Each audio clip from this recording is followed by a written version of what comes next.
Okay, great. All right, good afternoon, everyone. Let's be absolutely clear. We have the best trade deal of any country in the world. Right now with the United States, we have 85% plus of our trade is free. We have the lowest tariff of any country in the world. That deal can be better. Both the President, President Trump, and I agree on that. We have a number of discussions. Our officials have a number of discussions on how that can be potentially structured. A lot of that will roll into this process of the review of what we call CUSMA, which is our agreement. You know this, but for everybody, agreement with the United States and Mexico. That review will start over the course of later this year. I mean, the individual country reviews, but the discussions will start later this year and into next year. With respect to the negotiations with the Americans, they're ongoing.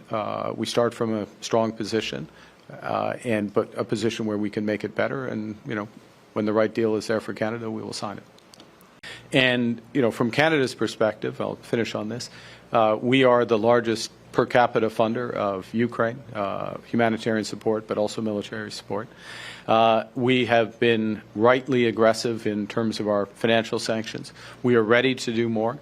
Under Minister Champagne, I spoke to Secretary Bessent about this briefly today. Under Minister Champagne and Secretary Bessent, the G7 finance ministers are in discussions on further secondary sanctions. I referenced this in some public comments. So this is how to bring all pressure to bear to end this war. The second is there is some alignment of tariffs with the United States. And I will highlight particularly in the steel sector, where we've been very clear in the approach that we have taken, and we had an open discussion I did with the Premier and our Chinese colleagues about that and the reasons for that. The fact is that North America has an integrated steel market.